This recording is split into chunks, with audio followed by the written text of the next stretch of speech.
ಶಿಷ್ಯ ನೀನು ಹೆಂಗಿತ್ತು ಮ್ಯಾಚ್? ಅಯ್ಯೋ ಏನ್ ಕೇಳ್ತೀಯ, ಟಾಸ್ ಗೆದ್ದಾಗ ಮ್ಯಾಚ್ ನಿಮ್ದೇ ಅನ್ಕಂಡೆ. ರಿಷಬ್ ಪಂತ್ ಸೆಂಚುರಿ ಹೊಡೆದಾಗ ಡೌಟ್ ಅನ್ಕಂಡೆ. ಹಂಗು 227 ಹೊಡ್ಸ್ಕೊಂಡ್ರಲ್ಲ. ಬಾಲಿಂಗ್ ಫೀಲ್ಡಿಂಗ್ ಬಿಟ್ಬಿಡು, ಅದ್ರಲ್ಲಿ ಏತ್ಬಿಟ್ವಿ. ಬ್ಯಾಟಿಂಗ್ ಹೆಂಗಿತ್ತು? ಕೊಹ್ಲಿ ಸಾಲ್ಟ್ ಪಾರ್ಟ್ನರ್ಶಿಪ್ ಅಲ್ಲಿ 50 ಬಂದಾಗ ಮ್ಯಾಚ್ ನಿಮ್ದೇ ಅನ್ಕಂಡೆ. ಆದ್ರೆ ನೆಕ್ಸ್ಟ್ ಓವರ್ ಸಾಲ್ಟ್ ಔಟ್ ಆದಾಗ ಸ್ವಲ್ಪ ಡೌಟ್ ಅನ್ಕಂಡೆ. ಆಮೇಲೆ ಪಟ್ಟೇದಾರ್ ಬಂದ್ ಹೆಂಗ್ ಸ್ಟಾರ್ಟ್ ಮಾಡಿದಾಗ ಮ್ಯಾಚ್ ನಿಮ್ದೇ ಅನ್ಕಂಡೆ. ಆದ್ರೆ ಪಟ್ಟೇದಾರ್ ವಿಕೆಟ್ ಬಿದ್ದಾಗ back to back Livingstone wicket ಬಿದ್ದಾಗ ಸ್ವಲ್ಪ ಡೌಟ್ ಅನ್ಕಂಡೆ. ನೀನ್ ಹಿಂಗೆ ಜೀವನ ಪೂರ್ತಿ ಅನ್ಕಂತಾನೆ ಇರು, ನಾವು ಕಪ್ಗೆರ್ಕೊಂಡು ಹೋಯ್ತಾ ಇರ್ತೀವಿ.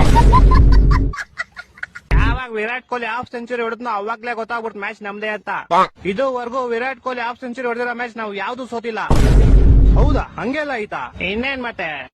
ಆಮೇಲೆ ನಮ್ ಕ್ಯಾಪ್ಟನ್ ಜಿತೇಶ್ ಶರ್ಮಾ ಹೆಂಗ್ ಆಡ್ದ? ಜಿತೇಶ್ ಶರ್ಮಾ ಸ್ಟಾರ್ಟ್ ಮಾಡ್ದಾಗ ಮ್ಯಾಚ್ ನಿಮ್ದೇ ಅನ್ಕಂಡೆ.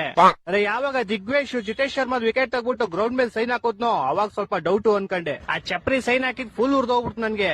ಆದ್ರೆ ಅವ್ನ್ ಸೈನ್ ಮೇಲೆ ಯಾವಾಗ ಅಂತ ಆಂಬ್ಯುಲೆನ್ಸ್ ಹೋಯ್ತು ನೋಡು. ಅಜ್ಜಿ 1 ರನ್, ನೆಕ್ಸ್ಟ್ ಫ್ರೀ ಹಿಟ್ ಗೆ ಜಿತೇಶ್ ಶರ್ಮಾ 1 6, ಮ್ಯಾಚ್ ನಮ್ದೇ ಫಿಕ್ಸ್. ನೀನ್ ಏನೇ ಹೇಳು, ಅವ್ನ್ ಸಿಗ್ನೇಚರ್ ಮೇಲೆ ಆಂಬ್ಯುಲೆನ್ಸ್ ಹೋಗಿದೆ ಮಸ್ತ್. ಸಿಗ್ನೇಚರ್ ಅಲ್ಲ ಕಣ, ಅವ್ನು ಚೆಕ್ ಮೇಲೆ ಸೈನ್ ಹಾಕೊಟ್ಟಿದ್ದು. ಚೆಕ್ ಮೇಲೆ ಸೈನ್ ಹಾಕೊಟ್ಟಿದ್ದ? ಬಿಡು, ಚೆಕ್ ಬೌನ್ಸ್ ಆಗೋಯ್ತಲ್ಲ ಹೆಂಗೆ?